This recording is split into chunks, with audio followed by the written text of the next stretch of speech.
Nitol tata মাই TV সংলাপে আপনাদের সবাইকে স্বাগত। আপনাদের সঙ্গে রয়েছি আমি প্যাট্রিক ডি কস্তা, এবং আমাদের সঙ্গে আজকে এই আলোচনায় যুক্ত হয়েছেন ঢাকা বিশ্ববিদ্যালয়ের সাবেক উপাচার্য অধ্যাপক ডক্টর আরিফিন সিদ্দিক স্যার, এবং আমাদের সঙ্গে যুক্ত রয়েছেন ঢাকা প্রকৌশল ও প্রযুক্তি বিশ্ববিদ্যালয়ের ডুয়েট এর উপাচার্য অধ্যাপক ডক্টর হাবিবুর রহমান। আপনাদের দুজনকে স্বাগত। আমাদের সঙ্গে আরো একজন যুক্ত হবেন, বাংলাদেশ ফেডারেল সাংবাদিক ইউনিয়নের সভাপতি মোল্লা জালাল।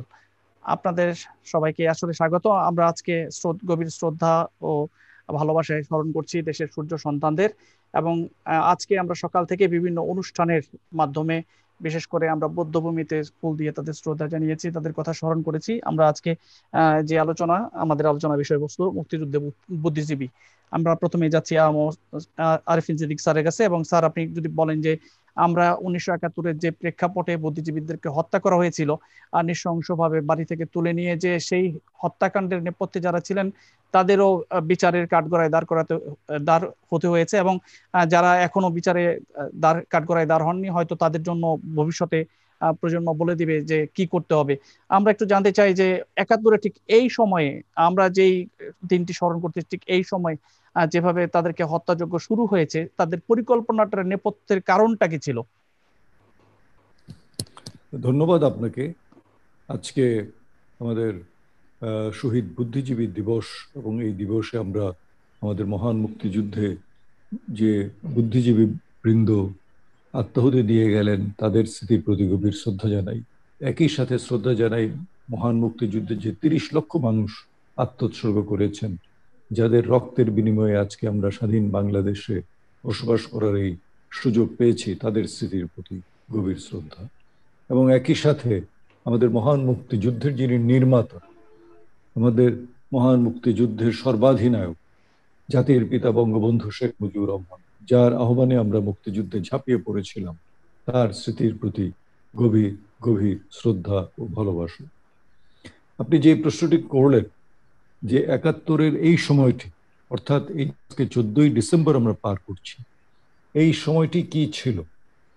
এই সময়ে অবরুদ্ধ ঢাকা শহরে পাকিস্তানের কোনো সেনাবাহিনীর সদস্য রাস্তায় দেখা যায়নি। তারা সব পলায়নপর। তারা জানে যে আমাদের সম্মিলিত বাহিনী, অর্থাৎ মুক্তিযোদ্ধা এবং ভারতীয় সশস্ত্র বাহিনীর সম্মিলিতভাবে যে মিত্রবাহিনী গঠন করেছে, সেই মিত্রবাহিনী বাংলাদেশের চারদিক থেকে ঢাকা অভিমুখে যাত্রা করেছে। অতএব বিভিন্ন প্রান্ত, ঢাকার বাইরে থেকে বিভিন্ন জায়গার সেনাবাহিনী, পাকিস্তানের বর্বর সেই বাহিনীর সদস্যরা সব ঢাকামুখী, তারা চলে আসছে। এবং যাতে মিত্রবাহিনী, মুক্তিযোদ্ধারা এবং ভারতের সশস্ত্র বাহিনী যাতে ঢাকা পর্যন্ত পৌঁছাতে না পারে, ওরা বিভিন্ন জায়গা থেকে পার হয়ে আসছে, আর রাস্তাঘাট, কালভার্ট, ব্রিজ এগুলো ভেঙে ভেঙে দিয়ে চলে আসতেছে। কিন্তু তারপরেও এই মুক্তিযোদ্ধা এবং মিত্রবাহিনীর যে সম্মুখ আগমন, এটাকে রোধ করা যায়নি। তারা দ্রুত চলে আসছে ঢাকার দিকে। ঢাকার সেই সময়কার এই রাজধানী শহরে, ছোট্ট শহর ঢাকা, সেখানেও আর সেনাবাহিনী কিন্তু রাস্তায় নাই, সব বিভিন্ন ক্যান্টনমেন্টে গিয়ে তাদের আশ্রয় নিচ্ছে, একসাথে সবাই থাকছে। তো সেই মুহূর্তে যেটা হয়েছে, এটা আমাদের জন্য অত্যন্ত দুঃখজনক ঘটনা, যে সেই সময়ে এই পাকিস্তানের বর্বর হানাদার বাহিনীর দোসর যারা এই বিগত 9 মাস, মুক্তিযুদ্ধের 9 মাস তাদের সাথে সাথে ছিল, তাদেরকে বিভিন্ন জায়গায় নিয়ে গেছে, গ্রামে গঞ্জে মুক্তিযোদ্ধাদের বাড়ি চিনিয়ে দিয়েছে, মুক্তিযোদ্ধাদের ধরে হত্যা করেছে। এটি কিন্তু পাকিস্তানের সেই 1200 মাইল দূর থেকে উড়ে আসা পাকিস্তানি সৈন্যদের পক্ষে আমাদের গ্রামগঞ্জ প্রত্যন্ত জায়গায় গিয়ে এইভাবে গণহত্যা চালানো সম্ভব হতো না। এটা সম্ভব হয়েছে কারণ এখানকার যারা রাজাকার, আল বদর, আল শামস, যারা এই দেশেরই কিছু বিশ্বাসঘাতক সন্তান, তারা এই কুলাঙ্গার গুলো, এগুলো তাদেরকে কিন্তু গ্রামগঞ্জে নিয়ে গেছে। বাংলাদেশ তো আর আজকের বাংলাদেশ ছিল না, তখন এই রাস্তাঘাট ছিল না, তখন গ্রামগঞ্জে যেতে হলে নদী, খাল, বিল পেরিয়ে যেতে হতো। তো সেইটা তাদের পক্ষে কখনো সম্ভব হতো না, তারা শহর কেন্দ্রিকই থাকতো, কিন্তু তাদেরকে সেই জায়গায় নিয়ে গেছে। আর যখন এই ডিসেম্বর 1971-এ প্রায় পাকিস্তান বাহিনী পর্যদস্ত অবস্থায়, বিপর্যস্ত অবস্থায়, পরাজয় বরণ করার একেবারে শেষ মুহূর্তে, তখন এই বিশ্বাসঘাতকগুলো এই দেশের বর্বর বাহিনীর দোসর, তারা তখন বেরিয়েছে, কারণ তাদের কাছে আগেই রাও ফরমান আলীর একটা তালিকা ছিল কোন কোন বুদ্ধিজীবী হত্যা করতে হবে। কারণ স্বাধীন বাংলাদেশকে আর ঠেকিয়ে রাখা যাচ্ছে না, স্বাধীনতা এখন মাত্র কিছু সময়ের ব্যাপার, স্বাধীন হয়ে যাচ্ছে দেশ। এই স্বাধীন দেশকে যেন এগিয়ে যেতে না পারে, স্বাধীন দেশের মাথা যেন উঁচু করতে না পারে, সেজন্য বুদ্ধিজীবী যারা যারা সারাটা জীবন বাঙালিদেরকে উজ্জীবিত করেছে, উদ্দীপিত করেছে, বঙ্গবন্ধুর আদর্শ নিয়ে চলার চেষ্টা করেছে, তাদেরকে তখন ধরে ধরে বাড়ি থেকে বের করে নিয়ে হত্যা করেছে। কারা হত্যা করেছে? ঢাকা বিশ্ববিদ্যালয়ের ক্যাম্পাস একেবারে জনশূন্য, ছাত্র নাই, শিক্ষক নাই। বিভিন্ন ফ্ল্যাটগুলোতে আমাদের কিছু কিছু শিক্ষকরা তখন ছিলেন, এই বুদ্ধিজীবী, তাদেরকে 25শে মার্চে হত্যা করেছে। জিসি দেব, প্রফেসর গুহ ঠাকুরতা, অনেক অধ্যাপক, তারা ডিসেম্বরের 25শে মার্চ যখন হত্যাযজ্ঞ শুরু হলো তখন হত্যা করেছে। আর যারা বেঁচে ছিলেন বিভিন্নভাবে, তাদেরকে আবার এই 14ই ডিসেম্বর এবং তার আগে থেকে, মনে করেন যে 10, 11, 12, 13 এই কয়েকটি দিন এদিকে কারফিউ দেওয়া ছিল, এবং কারফিউর মাঝে তারা এসে এসে ধরে নিয়ে গেছে। যেমন ঢাকা বিশ্ববিদ্যালয়ের শিক্ষকদের কারা ধরে নিয়ে গেছে? পাকিস্তানের সেই বাহিনী আসে নাই তখন, তখন এই রাজাকার আল বদর আল শামস, এরা তো বিশ্ববিদ্যালয়েরই ছাত্র, যেই বিভাগের শিক্ষকদেরকে ধরে নিয়ে গেছে সেই বিভাগেরই হয়তো সেই বিশ্বাসঘাতক। সে গেছে, গিয়ে শিক্ষকের পরিবারকে বলছে, স্যারকে আমরা এই একটু নিয়ে যাচ্ছি, আবার একটু পরেই ওনাকে দিয়ে যাব, এবং ওনারা সরল বিশ্বাসে। স্যার, এই পরিকল্পনা কি পাকিস্তানিদের বা বাংলাদেশি যারা পাকিস্তানিদের দোসর, তাদের আসলে পরিকল্পনাটা নিল কে? পরিকল্পনা পাকিস্তানিদের। ওই যে বললাম, রাও ফরমান আলীর একটি তালিকা ছিল, এবং বাংলাদেশের স্বাধীন বিজয় অর্জনের পরে বঙ্গভবনে সেই রাও ফরমান আলীর দপ্তর থেকে তার ডায়েরিটা পর্যন্ত পাওয়া গেছে, যে এখানে কাদের নাম লেখা ছিল এবং যাদেরকে হত্যা করা হয়েছে, বিভিন্ন সময় হত্যা করা হয়েছে। শুধু যে 14ই ডিসেম্বর হত্যা করেছে তা তো নয়, 14ই ডিসেম্বরে এসে শেষ হত্যাযজ্ঞ চালিয়েছে বুদ্ধিজীবীদের উপর, কিন্তু তার আগে থেকে হত্যা করেছে। তালিকার মধ্যে যাদের হত্যা করা হয়েছে তাদেরকে ক্রস চিহ্ন দেওয়া ছিল, এবং এইভাবে একটা তাদের পরিকল্পনা ছিল। সেই পরিকল্পনা বাস্তবায়ন করেছে পাকিস্তানিরাই করেছে অধিকাংশ সময়। আর আমি যেটা বলছি যে একেবারে বিজয়ের প্রাক্কালে এসে যখন তারা পলায়ন পর তারা বিভিন্ন সেনানিবাসে আশ্রয় নিচ্ছে, তখন আবার এই রাজাকার আল বদর আল শামস তারা নেমে পড়লো। তারা শেষ পর্যন্ত এসে আমাদের এই বুদ্ধিজীবী সম্প্রদায়, আমাদের এই মেধাবী সন্তানদের, তাদেরকে আবার হত্যা করেছে বাড়ি থেকে নিয়ে গিয়ে। এটা স্যার, আপনি বলছেন যে তাদেরকে আসলে একটা পরিকল্পনার মাধ্যমে আসলে এখানে হত্যাযজ্ঞ চালিয়েছে পাকিস্তানিরা এবং তাদের দোসরদের দিয়ে।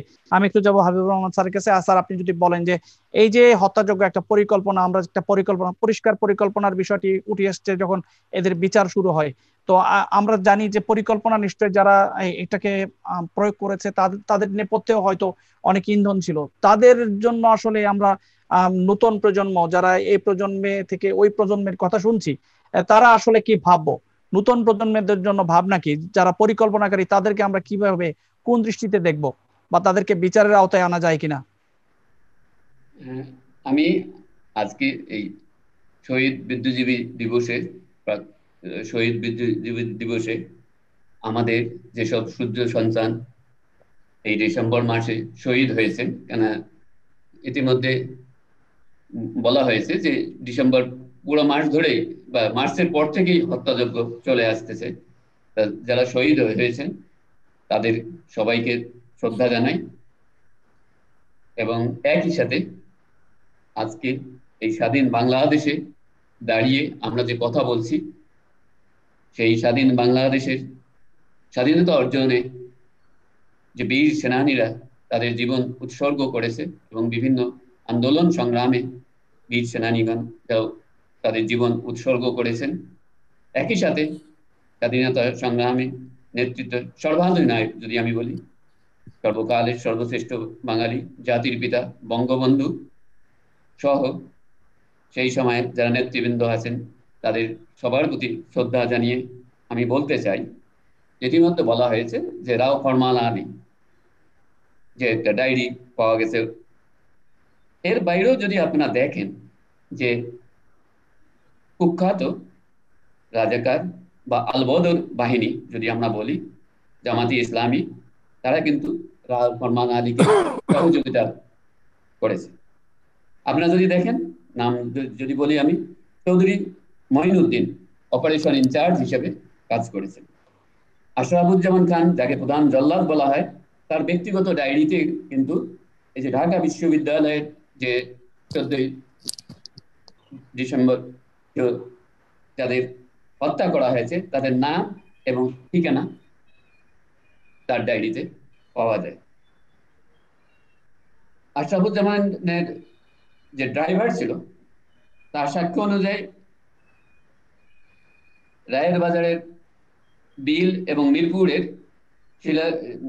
শিলবাড়ি থেকে, যদি তার ইনফরমেশন অনুযায়ী এইসব জায়গা থেকে গলিত লাশও কিন্তু উদ্ধার করা হয়েছে। অর্থাৎ যারা স্বাধীনতায় বিশ্বাস করতো না, স্বাধীন সার্বভৌম দেশ বিশ্বাস করে না, সেই সব নাফরমান বাঙালি যদি আমরা বলি, সেই তাদের সহায়তায় কিন্তু কাজটা হয়েছে, এদেশে যে হত্যাযোগ্য সেটা হয়েছে। সেটা শুধু এখানে ঢাকার এক্সাম্পল দেওয়া হলো, এটা কিন্তু সারা দেশব্যাপী হয়েছে। আপনারা যদি দেখেন যে 4 ডিসেম্বরের পরে কারফিউ জারি করা হয়েছে, অর্থাৎ তখন পাকিস্তান বাহিনী অত্যন্ত ভীত সন্ত্রস্ত ছিল। ইতিমধ্যে বাংলাদেশের বেশিরভাগ অঞ্চলে কিন্তু তারা থাকতে পারেনি, তারা সার্ভাইভ করতে পারেনি বলে তারা গুটিয়ে ক্যান্টনমেন্ট মুখী হয়েছে, এবং ক্যান্টনমেন্টে তাদের প্রতিরক্ষার জন্য তারা কিন্তু ছিল, এবং তারা বুঝতে পেরেছিল যে বাংলাদেশকে আর দাবিয়ে রাখা যাবে না, বাঙালি জাতিকে আর দাবিয়ে রাখা যাবে না, এরা স্বাধীনতা অর্জন করবে। অতএব স্বাধীনতা অর্জনের পরে যাতে সমৃদ্ধি যাতে ব্যাহত হয়, স্বাধীনতায় যাদের অবদান আছে এবং স্বাধীনতা পরবর্তী কালে যেসব বুদ্ধিজীবী, শিক্ষাবিদ, চিকিৎসক, সাংবাদিক, যাদের অবদানের ফলে এই স্বাধীন বাংলাদেশ পৃথিবীর বুকে মাথা উঁচু করে দাঁড়াতে পারে, সেটাকে বাধাগ্রস্ত করার জন্যই কিন্তু তারা এই সারা দেশব্যাপী পরিকল্পনা অনুযায়ী কাজটা করেছে। এবং এখানে মূল সহায়ক ভূমিকা পালন করেছে জামাতি ইসলামী ও আল বদর বাহিনী। স্যার, আপনি কি যে বলছিলেন যে এদের বিশেষ করে চৌধুরী মঈনুদ্দিন এবং আশরাফুজ্জামানের নাম বলছেন আপনি, যে এই দুইজনকে আমরা যদি দেখি, আমরা দেখবো যে এরা আসলে ঢাকা কেন্দ্রিক যে সমস্ত হত্যাকাণ্ড হয়েছে এবং যখন বিচার হয়েছে তাদের দুজনের যে বিষয়গুলো এসেছে এগুলো ঢাকা কেন্দ্রিক, কিন্তু আমরা দেখি যে সারা বাংলাদেশে এই হত্যাযজ্ঞ চালিয়েছে পাক হানাদাররা, এবং এই হত্যাযজ্ঞের কারণে দেখা গেল যে বিভিন্ন জায়গায় বধ্যভূমির সৃষ্টি হয়েছে, বিভিন্ন জায়গায় জড়ো করে একত্রে মাটি দেওয়ার ঘটনা ঘটেছে। আমরা সেই বিষয়টা নিয়ে আলাপ করব একটু পরে। আমাদের নিতে হচ্ছে ছোট্ট একটা বিরতি। দর্শক কোথাও যাবেন না, থাকুন আমাদের সঙ্গে, ফিরছি একটু পর। নিটল টাটা মাই টিভি সংলাপে আবারও আপনাদের স্বাগত। বিরতির আগে কথা বলছিলাম সারা দেশে বধ্যভূমি নিয়ে, এবং সেই বিষয়টা নিয়ে কথা বলছিলেন হাবিবুর রহমান স্যার। আপনার সঙ্গে স্যার আবারও কথা বলছি যে যেভাবে বিভিন্ন জায়গায় হত্যাযজ্ঞ চালিয়েছে আমাদের বুদ্ধিজীবীদের উপরে, বিশেষ করে আমাদের দেশেরই দোসররা, পাকিস্তানিদের যারা দোসর ছিল তারা, এবং আমরা দেখি যে সারা বাংলাদেশে অনেক শিক্ষক, বিশেষ করে প্রায় 1000 শিক্ষক, আমরা দেখি যে 13 জন সাংবাদিক, 49 জন চিকিৎসক, আইনজীবী, 42 জন সাংস্কৃতিক ব্যক্তিত্ব, অনেক মানুষকে হত্যা করা হয়েছে। বিশেষ করে এই শেষ দিকে বিজয় যখন সুনিশ্চিত বাংলাদেশের, ঠিক ওই সময়ে এই বুদ্ধিজীবীদেরকে হত্যা করা হয়। স্যার, আমার প্রশ্ন যে এই বুদ্ধিজীবীদেরকে যেখানে যেখানে এখন এটাকে আমরা দেখছি ওয়ার ক্রাইমস ফ্যাক্টস ফাইন্ডিং, এরা তদন্ত করে খুঁজে বের করছে বধ্যভূমিকে, এবং সেগুলোকে যথাযথভাবে সম্মান দেওয়ার করা হচ্ছে, চেষ্টা করা হচ্ছে। আমার প্রশ্ন যে আমরা নতুন প্রজন্মের কাছে তুলে ধরতে পারছি কিনা এই বুদ্ধিজীবীদের অবদানের কথা? যেমন আমরা যে বলছিলাম যে ঢাকা তো ওয়েল ডকুমেন্টেড, এই জন্য ঢাকা, আপনি চিটাগাংও যদি দেখেন, চিটাগাং বড় শহর, সেটাও কিন্তু ফজলুল কাদের চৌধুরী এবং তার 2 ছেলের নাম উঠে এসেছে। ঠিক একইভাবে যদি আপনি দেখেন ডিস্ট্রিক্ট ওয়াইজ যদি বলেন, ঢাকা শেষের দিকে ঢাকায় 37 জন, ফরিদপুরে 27 জন, টাঙ্গাইলে 20 জন, ময়মনসিংহে 46 জন, চিটাগাং শহরে 39 জন, পার্বত্য চট্টগ্রামে 9 জন, সিলেট শহরে 19 জন, কুমিল্লা 45 জন, নোয়াখালী 26 জন, খুলনা 48 জন, অর্থাৎ রাজশাহী ডিভিশনে যদি আপনি দেখেন প্রায় 200 জন, খুলনা ডিভিশনে প্রায় 200 জন। প্রত্যেকটা জায়গায় কিন্তু বুদ্ধিজীবীদের হত্যা করা হয়েছে। আমাদের দায়িত্ব হলো যে বাংলাদেশে যদি আপনারা দেখেন, ইতিহাস দেখেন, যে 1975 সাল পর্যন্ত বাংলাদেশ যেভাবে এগিয়ে যাচ্ছিল সেটাকে আবার বাধাগ্রস্ত হয় কিন্তু এই আলবদর আল শামস বাহিনীর দোসর যারা এখনো বাংলাদেশকে বিশ্বাস করে না, তাদের দ্বারা কিন্তু বাধাগ্রস্ত হয়। সর্বকালের আমাদের যে জাতির পিতা বঙ্গবন্ধু শেখ মুজিবুর রহমানকে কিন্তু 1975 সালে অগাস্ট মাসে আবারও তারা হত্যা করে এবং তার পুরো ফ্যামিলিকে হত্যা করে বাংলাদেশের যে চলার পথ সেটা বাধাগ্রস্ত করে। এবং বাধাগ্রস্ত করার সাথে সাথে বাংলাদেশের ইতিহাসে তারা কিন্তু একটা চেঞ্জ নিয়ে আসে, অর্থাৎ বাংলাদেশে যারা বিশ্বাস করে না তারা ইতিহাসটাকে ঘুরিয়ে দেওয়ার চেষ্টা করে। এর ফলে আমাদের যে নতুন প্রজন্ম তারা কিন্তু ইতিহাসে অনেকগুলো জিনিসই বিভিন্ন সময় সঠিকভাবে তাদেরকে উপস্থাপন আমরা করতে পারি নাই, বা তারা সেই সঠিক উপস্থাপনা থেকে বঞ্চিত হয়েছে। এরপর আমি বলবো যে আমরা অত্যন্ত সৌভাগ্যবান, জাতির পিতা সুযোগ্য কন্যা জননেত্রী শেখ হাসিনা ক্ষমতায় এসে এই ইতিহাসে যে চাকাটা তারা ঘুরিয়ে দিয়েছিল অন্যদিকে, আবার রাইট ট্র্যাকে নিয়ে আসেন। এবং রাইট ট্র্যাকে নিয়ে আসার পরে আপনারা যদি দেখেন, এখন কিন্তু আপনারা সেই সময়ে যদি দেখেন 1975 পরবর্তী সময় যদি দেখেন, বাংলাদেশের ইতিহাসের অনেক কিছুই কিন্তু নতুন প্রজন্মের কাছে জানা ছিল না। ইভেন বঙ্গবন্ধুর যে ভাষণ, বঙ্গবন্ধুর যে দিক নির্দেশনা, সেগুলোও কিন্তু তখন সঠিকভাবে উপস্থাপন করা হয় নাই, এবং যেগুলো ছিল তারা বিভিন্নভাবে নষ্ট করার চেষ্টা করা হয়েছে। ইতিহাসের চাকাটাকে উল্টা দিকে ঘোরানোর চেষ্টা করা হয়েছিল। কিন্তু এটা বড় এটা অত্যন্ত নির্মম যে ইতিহাস তার নিজস্ব গতিতে চলবে। এখন কিন্তু নতুন প্রজন্মের কাছে এই ইতিহাসটা আবারও আমাদের দেশের স্বাধীনতা পূর্ব যে ভূমিকা এবং স্বাধীনতার পরে জাতির জনকের যে ভূমিকা, সেই জিনিসটা কিন্তু এখন উঠে এসেছে। এবং এই স্বাধীনতা সংগ্রামে যারা জীবন উৎসর্গ করেছে এবং যাদের রক্তের বিনিময়ে এসব বুদ্ধিজীবী, শিক্ষক, সাংবাদিক, পলিটিশিয়ান, আমি বলবো ডাক্তার, প্রকৌশলী, সকল পেশা, শিল্পী, সকল পেশার যারা ছিল তাদের সবার অবদানগুলো এখন কিন্তু আমাদের নতুন প্রজন্মের সামনে আবার নতুন করে, আমি বলবো নতুন করে এই কারণে যে যেহেতু এটা বাধাগ্রস্ত হয়েছিল, নতুন করে উপস্থাপিত হচ্ছে। অতএব এর ফলে নতুন প্রজন্ম কিন্তু উদ্বুদ্ধ হবেই। আমি দৃঢ়ভাবে বিশ্বাস করি যে আমাদের যে নতুন প্রজন্ম এখন সঠিক ইতিহাস জানার ফলে আরেকটা এখন সুবিধা হচ্ছে, এখন তথ্য যোগাযোগ প্রযুক্তির ব্যবহার ওয়াইড হওয়ার ফলে এখন কিন্তু দেশে শুধু না, দেশের বাইরের যে ইতিহাস সেটাও কিন্তু নতুন প্রজন্ম জানতে পারতেছে। আমরা জানাই কি আমাদের তরফ থেকে প্রচার করি কি করি না তার উপর ডিপেন্ড করবে না, কিন্তু এখন তাদের কাছে পৃথিবীর যে তথ্য সেটা তাদের সামনে কিন্তু ভেসে ওঠে, খুব সহজেই ভেসে ওঠে। এখান থেকে তারা কিন্তু এই যে আমাদের যে গুণীজন যাদেরকে আমরা হারিয়েছি, তাদের সম্বন্ধে সঠিক তথ্য কিন্তু তাদের কাছে উপস্থাপিত হবে। কিন্তু স্যার আমরা যদি দেখি যে এই সঠিক তথ্য তারা জানার পরেও এখন নতুন প্রজন্ম যারা, তারা হয়তো ইন্টারনেটের বদৌলতে নতুন অনেক তথ্য জানতে পারছে, ইতিহাস জানতে পারছে, তারপরেও আমরা দেখছি যে বিভিন্নভাবে বিভিন্ন গোষ্ঠী মাথাচাড়া দিয়ে উঠছে। এবং আমরা দেখছি যে বিচারের যে রায়টা হয়েছে সেই রায়টা কার্যকরের ব্যাপারেও সরকার অনেক সক্রিয়, আন্তরিক, এবং তার সঙ্গে যারা নেপথ্যে ছিল সেটারও হয়তো তদন্ত হবে। আমি একটু আরিফিন স্যারের কাছে জানবো, স্যার একটু বলবেন যে এই যে নতুন প্রজন্মের কাছে পুরো ইতিহাসটাকে, বিশেষ করে বুদ্ধিজীবী হত্যার যে ইতিহাসটাকে, অন্যান্য ইতিহাস বিকৃতির পাশাপাশি এই ইতিহাসটাও আমরা দেখি যে বিকৃত হচ্ছে। নতুন যারা এই ঘটনার সঙ্গে সম্পৃক্ত ছিল তাদেরই হয়তো বংশধর বা তাদেরই কেউ এইটাকে অপপ্রচার করছে, এবং যারা বুদ্ধিজীবী তারা যথাযথ সম্মান পাচ্ছেন না।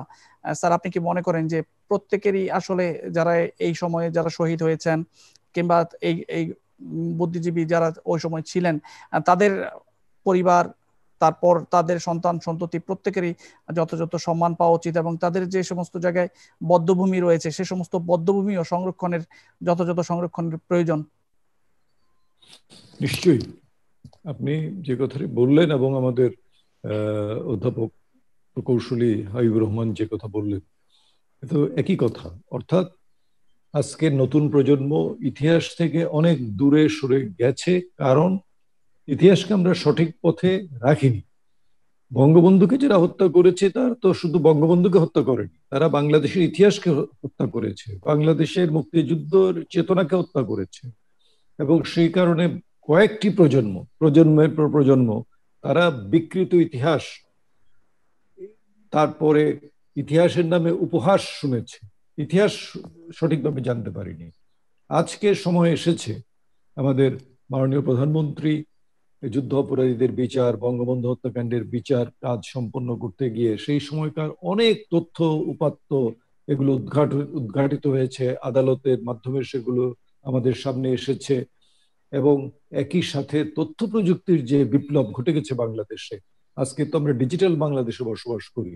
এই ডিজিটাল বাংলাদেশের বদৌলতে সারা পৃথিবীর সেই ৭১-এর গণমাধ্যম, ৭১-এ বিবিসির কি ব্রডকাস্ট ছিল, ৭১-এ নিউ ইয়র্ক টাইমসের কি প্রতিবেদন ছিল, ৭১-এ ব্রিটিশ পত্রপত্রিকায় ভারতীয় গণমাধ্যমে কি প্রচার ছিল, আকাশবাণী,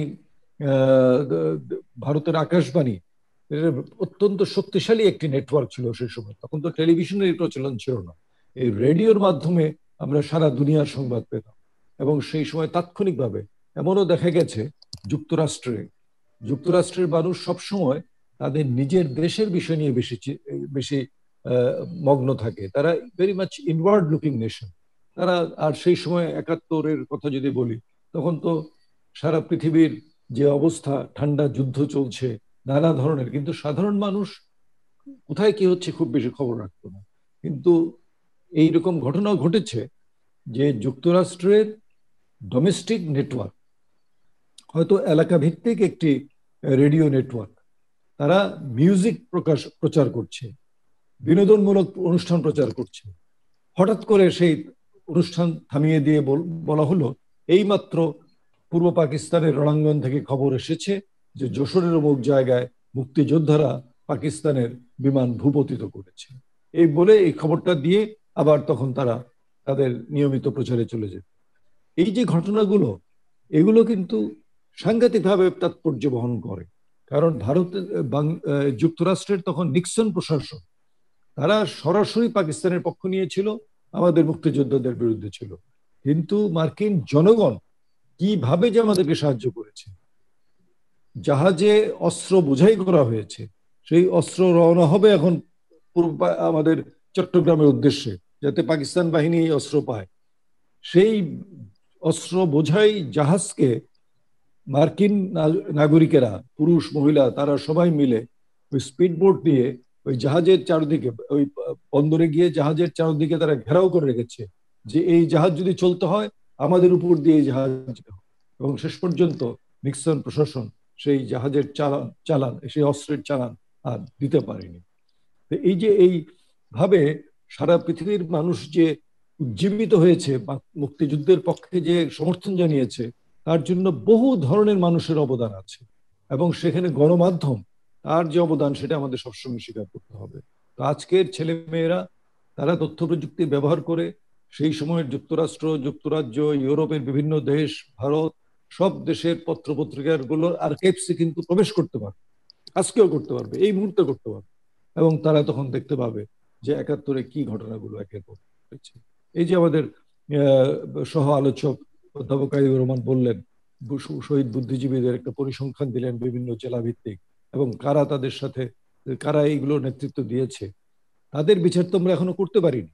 হ্যাঁ, বিচারের রায় হয়তো একটা ঘোষিত হয়েছে, কিন্তু তারা এখনো বিভিন্ন জায়গায় পলাতক আছে, বিভিন্ন জায়গায় বসবাস করছে, দেশ থেকে তারা সেই সময় পালিয়ে গিয়েছে।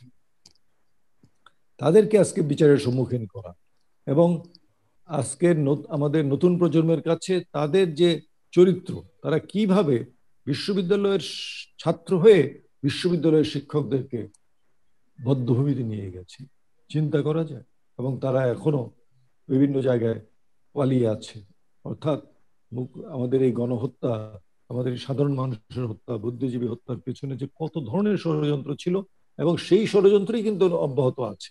আজকে বঙ্গবন্ধুর জন্মশতবর্ষে এসে আমাদের বিজয়ের সুবর্ণ জয়ন্তীর প্রাক্কালে এসে যদি দেখতে হয় যে আমাদের জাতির পিতার ভাস্কর্য ভেঙে ফেলছে, জাতির পিতার ভাস্কর্য নিয়ে বিভিন্ন রকম বিতর্ক সৃষ্টি করা হচ্ছে, তাহলে সেটি তো বোঝা যায় যে এই চক্রটি যত সীমিতই হোক, তারা কিন্তু এখনো তাদের ষড়যন্ত্র চক্রান্ত অব্যাহত রেখেছে।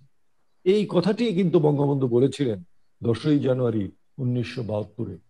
বাংলাদেশে ফিরে আসলেন 10ই জানুয়ারি 72-এ, এবং সেই সময়কার ছোট্ট তেজগাঁ বিমানবন্দরে অবতরণ করেই সরাসরি তিনি চলে গেলেন রমনার রেসকোর্স ময়দানে। লক্ষ লক্ষ মানুষ সমবেত হয়ে আছে, সেখানে তিনি দীর্ঘ ভাষণ দিলেন।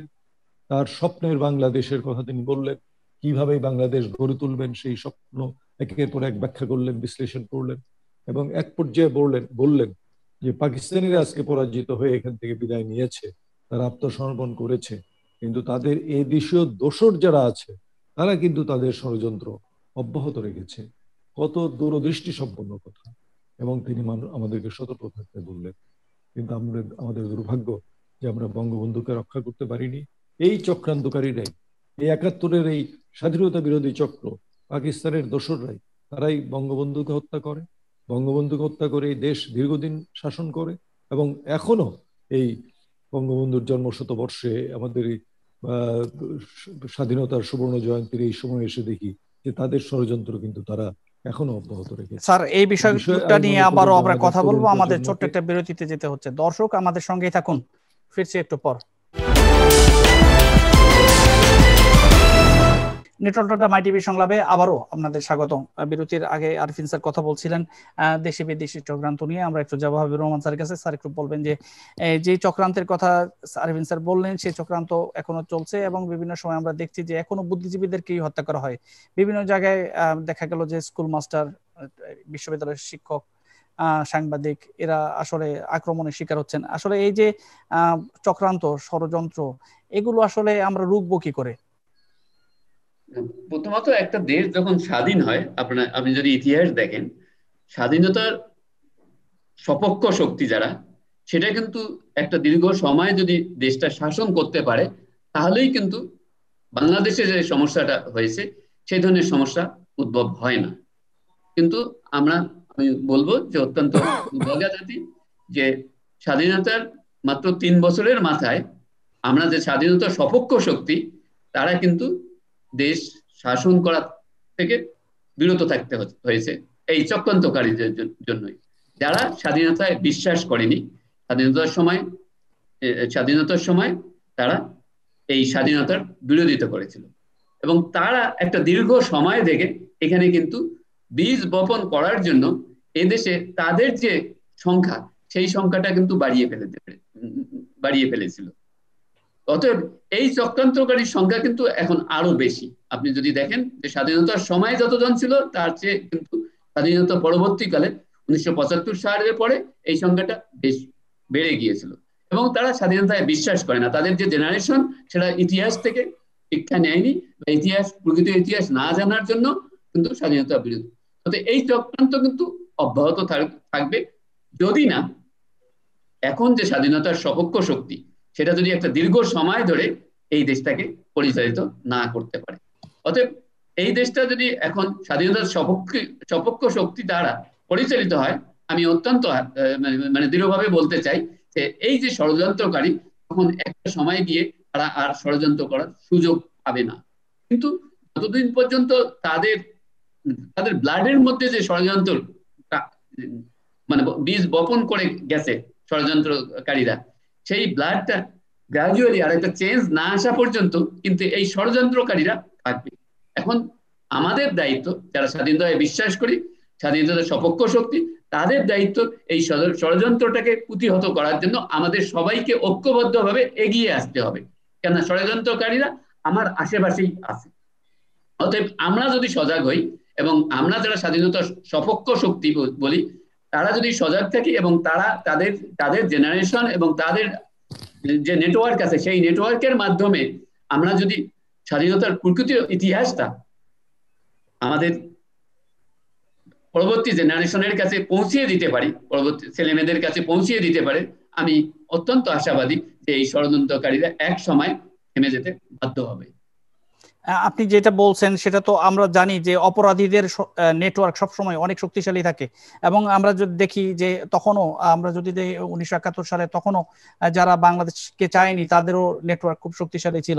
তো আমার প্রশ্ন হচ্ছে যে যারা এখন আপনি যে বলছেন ষড়যন্ত্র রুখে দিতে পারবো, তো সেক্ষেত্রে তো সবাইকেই ঐক্যবদ্ধ হতে হবে সেই নেটওয়ার্কে, যে নেটওয়ার্কে অবশ্যই সবাই একসঙ্গে থাকবে। আমি একটু আরিফিন স্যারের কাছে যাব। স্যার একটু বলবেন যে সেই নেটওয়ার্ক আমরা গড়ে তুলবো কিভাবে?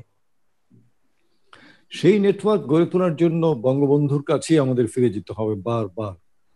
যুদ্ধবিধ্বস্ত বাংলাদেশ যখন খুবই বিপর্যস্ত অবস্থায় আছে, মানুষের খাদ্যের অভাব, বস্ত্রের অভাব, বাসস্থানের অভাব, তখন বঙ্গবন্ধু কি সিদ্ধান্ত নিলেন? আমরা কি পেছনে ফিরে তাকাই সেদিকে? বঙ্গবন্ধু সর্বোচ্চ অগ্রাধিকার দিলেন শিক্ষার উপরে। এবং কোন শিক্ষা? প্রাথমিক শিক্ষা। একেবারে প্রথম শ্রেণী থেকে তখন পঞ্চম শ্রেণী পর্যন্ত প্রাথমিক শিক্ষা ছিল। তো সেই পুরো শিক্ষা ব্যবস্থাকে উনি জাতীয়করণের আওতায় নিয়ে আসলেন। মানুষকে বেতন ভাতা দেওয়া যাচ্ছে না, খাবার দেওয়া যাচ্ছে না, কিন্তু সকল প্রাথমিক বিদ্যালয়ের সকল ব্যয় খরচ সরকারের কাঁধে নিয়ে নিলেন। শিক্ষকদের বেতন ভাতা সরকারের কাঁধে নিয়ে নিলেন। আরো কি করলেন? যত ছাত্রছাত্রী এই স্কুলগুলোতে যায় সবার শিক্ষা ব্যবস্থাকে অবৈতনিক করে দিলেন। কেন? তিনি ওই শিক্ষা দিয়ে শুরু করলেন যে এই রাষ্ট্রের ভিত তৈরি করতে হবে, সুশিক্ষিত নাগরিক তৈরি করতে হবে। এই শিক্ষাটা আমরা সেইভাবে আর দিতে পারি। বঙ্গবন্ধুর হত্যাকাণ্ডের পরে নানা ভাগে বিভাজিত হয়ে গেল এই প্রাথমিক শিক্ষা।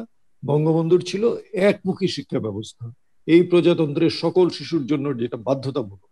কেউ বাংলা মাধ্যমে যাবে, কেউ ইংরেজি মাধ্যমে যাবে, কেউ সরকারি স্কুলে যাবে, কেউ বেসরকারি স্কুলে যাবে, কেউ মাদ্রাসায় যাবে, কেউ মক্তবে যাবে। এই ধরনের কোনো বৈষম্যমূলক শিক্ষা প্রাথমিক স্তরে থাকবে না। প্রাথমিক স্তরের শিক্ষা সবার জন্য এক, এবং সেটি কুদরতে খোদা শিক্ষা কমিশন বলেছিল প্রথম শ্রেণী থেকে অষ্টম শ্রেণী পর্যন্ত এই শিক্ষা বিস্তার ঘটবে। অর্থাৎ প্রাথমিক শিক্ষা অষ্টম শ্রেণী পর্যন্ত হবে, একমুখী শিক্ষা হবে। এটি যদি দেয়া যেত তাহলে আমরা আজকে যত ধরনের ভিন্ন চিন্তা ভাবনা দেখি, হ্যাঁ ভিন্ন চিন্তা ভাবনা থাকবে। গণতান্ত্রিক দেশ, বঙ্গবন্ধু গণতান্ত্রিক বাংলাদেশ দিয়ে গেছেন। আমরা নানা আদর্শ দর্শন ধারণ করি, দেশ পরিচালনা করব। কিন্তু মুক্তিযুদ্ধের চেতনা, বাংলাদেশের প্রাণ, যেটি বাংলাদেশের প্রাণ তো হচ্ছে আমাদের মুক্তিযুদ্ধের চেতনা, আমাদের জাতির জনক বঙ্গবন্ধুর জীবন দর্শন। সেই জায়গায় আমাদের ঐক্যবদ্ধ অবস্থান থাকতে হবে, বিবেক বোধের ঐক্য থাকতে হবে, মনুষ্যত্বের ঐক্য থাকতে হবে। আমি তো প্রথমে মানুষ, তারপরে আমি হয়তো কেউ আওয়ামী লীগ করি, কেউ অন্যান্য দল করি, আমি কেউ এই আদর্শ বিশ্বাস করি, আরেকজন সেই আদর্শ বিশ্বাস করে।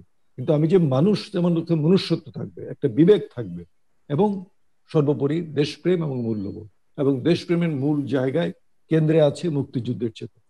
তো সেই সব জায়গায় যদি ঐক্য আমরা না স্থাপন করতে পারি তাহলে কি করে হবে?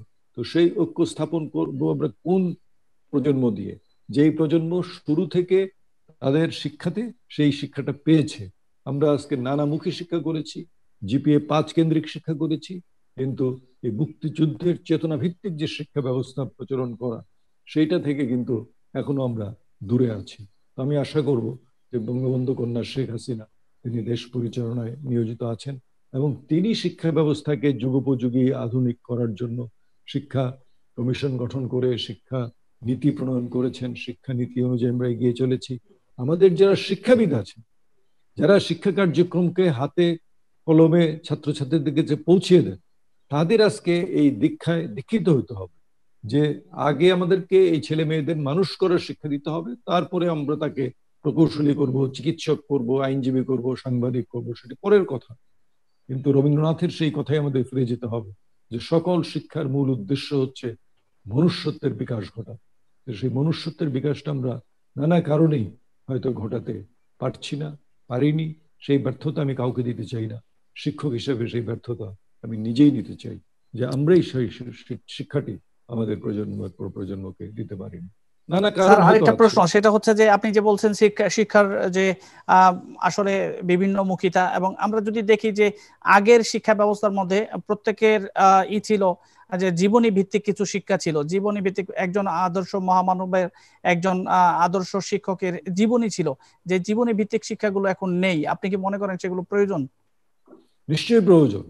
জীবনী জীবনী পড়ানো, বিশেষ করে আমাদের যে শহীদ বুদ্ধিজীবী, আজকে আমরা 14ই ডিসেম্বরে আলোচনা করছি, আমাদের শহীদ বুদ্ধিজীবীদের জীবন কাহিনী আমাদের ছেলে মেয়েদেরকে আমরা শেখাচ্ছি কিনা, তাদের জীবনের উদাহরণগুলিকে আমরা টেনে আনছি কিনা, তারা কিভাবে শত প্রতিকূলতার মাঝে মুক্তিযোদ্ধাদের সাহায্য করেছেন, সেই বিষয়গুলো আমরা তাদের সামনে তুলে ধরছি কিনা, এই বিষয়গুলো তো আজকে জানানো খুব দরকার।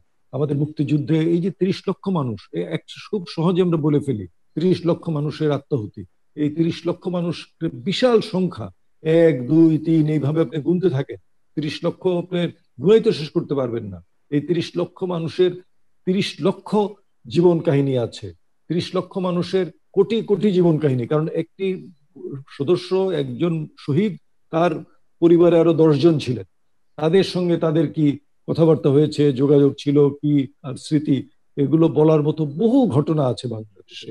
কয়টা ঘটনা আমরা জানি, এগুলোকে আমরা আমাদের নতুন প্রজন্মকে জানানোর চেষ্টা করছি। বঙ্গবন্ধুর সেই শৈশব থেকে বড় হয়ে ওঠা এবং 75-এ 15ই আগস্টে সপরিবারে হত্যাকাণ্ডে পুরো বঙ্গবন্ধুর জীবন কাহিনীকে আমরা আমাদের ছেলে মেয়েদেরকে সবিস্তারে জানাতে পারছি। যদি জানাতে পারতাম, আমি নিশ্চিত যে বঙ্গবন্ধুর এই 3টি বই বঙ্গবন্ধু নিজের নিজের হাতে লিখে গেছেন, অসমাপ্ত আত্মজীবনী, কারাগারের রোজ নামচা, আমার দেখা নয় চিন, এই 3টি গ্রন্থই যদি আমাদের নতুন প্রজন্মের ছেলেমেয়েরা সঠিকভাবে পড়ে এবং আমরা তাদেরকে সেগুলো পড়ানোর বন্দোবস্ত করি, আমরা দেখব যে অনেকের হয়তো ব্যতিক্রম সবসময় থাকবে, কিন্তু বেশিরভাগ ছেলে মেয়ে অনুপ্রাণিত হবে, উৎসাহিত হবে এবং বঙ্গবন্ধুর আদর্শের প্রতি ধাবিত হবে, এতে কোনো সন্দেহ নেই।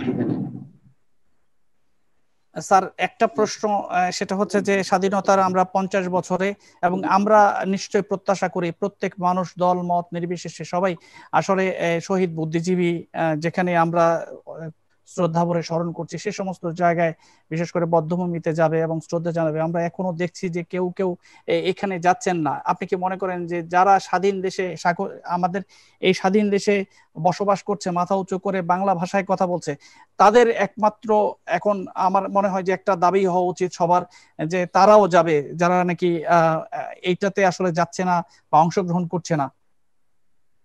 হ্যাঁ, কেউ যদি ব্যক্তিগত কোনো অসুবিধার কারণে, স্বাস্থ্যগত কারণে না যায় সেটা অন্য কথা, কিন্তু এই যে যাওয়া না যাওয়ার যে প্রশ্নটি তুললেন, এটা তো শুরু করতে হবে ওই শিক্ষার মাধ্যমেই, অর্থাৎ স্কুলের কলেজের ছেলে মেয়েদেরকে নিয়ে যাওয়া।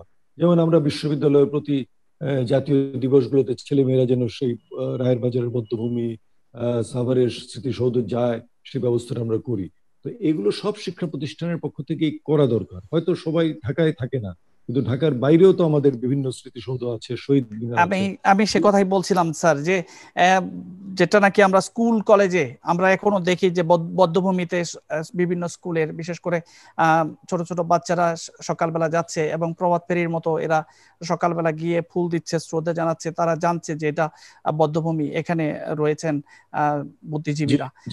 আমরা চাই যে প্রত্যেক শিক্ষা প্রতিষ্ঠান, প্রত্যেকটা মানুষ সেখানে যাক, শ্রদ্ধা জানাক, জাতির সবাই যেন এখানে ঐক্যবদ্ধ হয়, সেই প্রত্যাশা আমাদের থাকবে।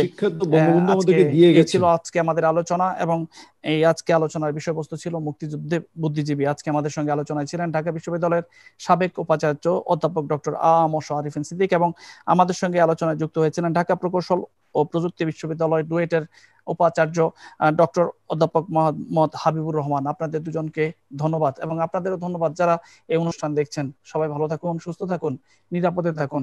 শুভরাত্রি।